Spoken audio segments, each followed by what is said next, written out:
नमस्कार दोस्तों, Indian defence triple x में आपका स्वागत करता हूं। पहले बात कर लेते हैं। आज जो एक MOU साइन हुआ वो BEL एंड IAI के बीच। IAI जनरली एक इजरायली कंपनी है जो इजरायली एरोस्पेस इंडस्ट्री के नाम से जानी जाती है, और BEL भारत इलेक्ट्रॉनिक्स लिमिटेड जो इंडियन एक कंपनी है जिसको हम PSU जानते हैं। दोनों के बीच में शॉर्ट रेंज मिसाइल सिस्टम के बारे में आज एक MOU साइन हुई है।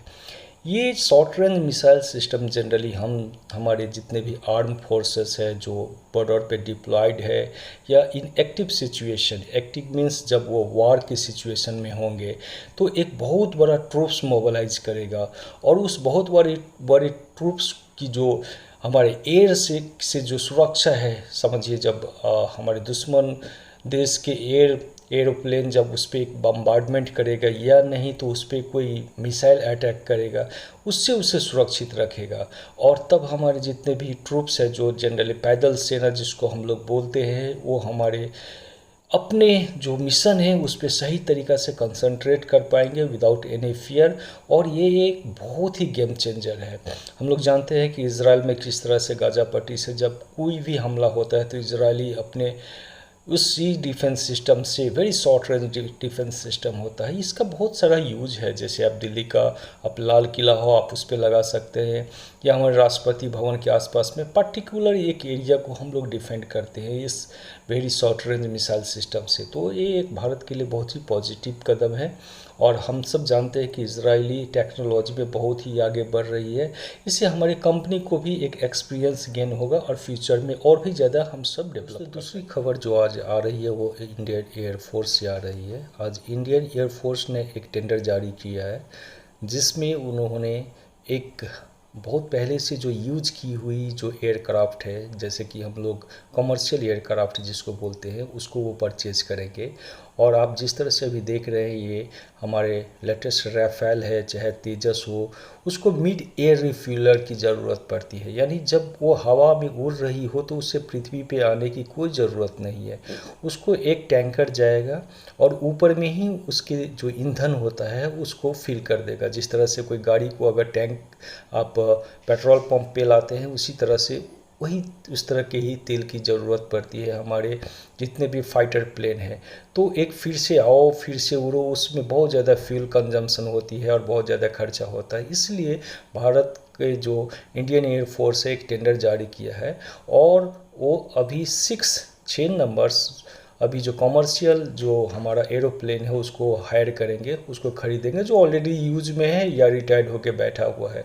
फिर वो उसको फिर से इजरायली एरोस्पेस इंडस्ट्रीज़ के साथ IAI के साथ मिल करके उसे मिड एयर टैंकर के रूप में उसे मैन्युफैक्चरिंग करेंगे। और ये जो मैन्युफैक्चरिंग होगा वो हमारे कोई इंडियन कंपनी ही करेगा। हम सब केवल टेक्नोलॉजी और उसकी जो सर्टिफिकेशन होती है उसके लिए IAI के जो इजरायली एक कंपनी है उसके साथ हम सब अनुबंध करेंगे, और हमारा जो DRDO है और हमारे जो IAF है वो दोनों मिल करके इस पे काम करेंगे। जितने भी हमारी भारतीय कंपनी है वो उसकी मैन्युफैक्चरिंग करेगी, और उसको जितने भी हमारा रिपेयर एंड मेंटेनेंस है एंड ओवरऑल जो भी हमारा काम है वो सारे इंडियन कंपनी को ही दिया जाएगा, जिसको हम लोग MRO फैसिलिटी बोलते हैं। तो ये भारत के लिए एक बहुत अच्छी खबर है, क्योंकि अभी हम सब फिलहाल तेजस जो बना है उसमें भी हम लोग सक्सेसफुली टेस्ट कर लिए हैं कि तेजस को भी मिड ईयर रिफिलिंग किया जा सकता है। राफेल है, Su-30 MKI है, और फ्यूचर में आने वाले हमारा जो तेजस MK1 है या MK2 है, मार्क 2 है, M का है, सबको ये ज़रूरत पड़ेगी। लेकिन हाल फिलहाल मैं बतला दूं कि इस तरह के मिड ईयर रिफिलिंग हमारे पास नहीं है। हमारे पास जो भी है हमने उसको हायर किया है, इधर लीज पे हम लोगों ने लिया है। तो जब ये 6 टैंक हम लोग खुद टैंकर को बना पाएंगे तो हमारे देश में ही वो फैसिलिटी आ जाएगी, जिसके द्वारा हमारे जितने भी फाइटर प्लेन हैं उसको हम मिड एयर रिफिलिंग कर पाएंगे। तो ये एक पॉजिटिव एंड बहुत बड़ी खबर है इंडियन एयरफोर्स के लिए। तीसरी और सबसे बड़ी जो खबर आ रही है वो रसिया से आ रही है। यस फ्रेंड, रसिया ने अपना बहुत ही long awaited ICBM intercontinental ballistic missile ये डिप्लॉय कर दिया है। और इसके साथ ही रसिया ने बोल दिया है, उनके जो प्रेसिडेंट पुतिन हैं उन्होंने आगाह किया है पूरे वर्ल्ड को कि कोई अगर रसिया की तरफ बुरी नज़र से देखता है तो उसे 2 बार सोचना होगा। यस फ्रेंड, जिस तरह से रसिया और यूक्रेन का युद्ध लंबा होते जा रहा है और ये कब ख़त्म होगा इसका कोई आसार नहीं दिखने को मिल रहा है। और जिस अभी आप लोग देख रहे हैं कि यूक्रेन में नाटो ने अपने सैनिक को इवन F-16 को भेजना शुरू कर दिया है, तो ये युद्ध अभी रुकेगा नहीं। और इसी के तहत ICBM का एक डिप्लॉय करना एक बहुत बड़ी गेम चेंजर हो सकता है। और प्लस जो हमारे जितने भी NATO है उनके लिए एक चैलेंजिंग होगा कि किस तरह से रशिया को काउंटर किया जाए। और इसमें USA जिस तरह से एक्टिवली पार्टिसिपेट कर रहा है, फ्रांस या UK को आप ले लीजिए, तो इससे नहीं लगता है कि फ्यूचर में ये युद्ध अभी समाप्त होने वाला है। शायद हम लोगों को बहुत सारी बातें पता नहीं हो, बट इंटरनली बहुत सारी ऐसा कुछ डेवलपमेंट हो रहा है जिसके कारण से आज रसिया को ICBM डिप्लॉय करना पड़ा है। और हम सब केवल यही बोल सकते हैं कि ये युद्ध जितना जल्दी समाप्त हो ये पूरे वर्ल्ड के लिए, और ख़ास कर वो कंट्री जो छोटे छोटे कंट्री जिसकी इकोनॉमी बहुत ही कम है और वो बहुत सारे लोग रसिया और यूक्रेन से आई हुई खाद्य सामग्री पे डिपेंडेंट है, उनके लिए एक बहुत बड़ी राहत की खबर आएगी। हम सब उम्मीद करते हैं कि वर्ल्ड कम्युनिटी खासकर यूनाइटेड नेशन इस बात पे सोचेंगे और इस युद्ध को जितना जल्दी हो उतना जल्दी इसको समाप्त करने का प्रयास करें। तो चौथी बड़ी जो खबर आ रही है वो ये कि अब भारत ने नॉन बासमती राइस के जो एक्सपोर्ट था उस पर से पाबंदी हटा दी गई है। इसका मतलब ये हुआ कि नॉन बासमती जो वाइट राइस है वो अब सारे वर्ल्ड को जाएगा। फ्रेंड, आपको एक चीज़ बतला दूँ, खास के इस कदम का सिंगापुर ने बहुत ही गर्मजोशी के साथ स्वागत किया है। आपको एक खबर बताने के बाद आप चौंक जाएंगे कि हमारे देश से 150 कंट्री में ये हमारा जो वाइट राइस है वो जाता है, एक्सपोर्ट होता है, और 150 कंट्री के लोग उस पर डिपेंडेंट है। उसमें से बहुत सारे ऐसे कंट्री है जो में से मेरा नियरर है जो चाइना है।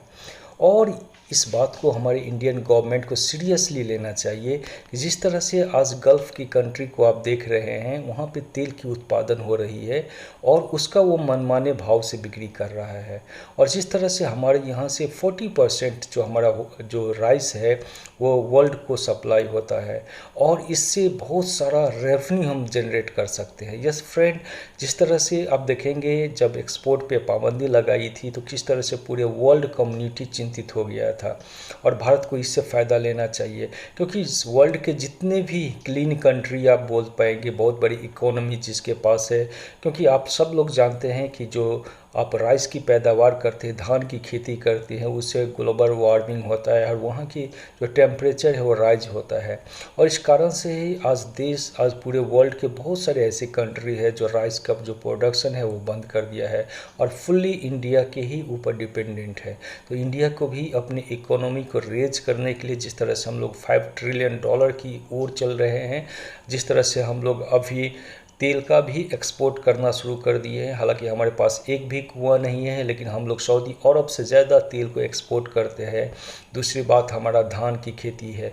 आज किसानों की आमदनी बढ़ाने का एक सबसे बड़ा सुनहरा अवसर है। अगर इंडिया चाहेगा तो अपने किसानों की दशा को बदल सकता है और धान की खेती करके हम सारे वर्ल्ड को खिला सकते हैं, इससे हम सारे रेवेन्यू भी जनरेट कर सकते हैं।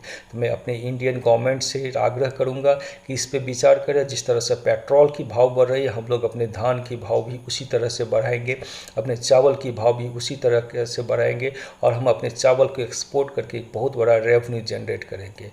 फ्रेंड्स, आपको इस बारे में क्या सोचना है? आप प्लीज़ कमेंट में इस बात में बतलाइए कि क्या हमारे देश की जो राइस है वो गल्फ़ की तरह, पेट्रो की डॉलर की तरह हमारा राइस डॉलर क्या हो सकता है? आपका कमेंट का मैं इंतज़ार कर रहा हूँ।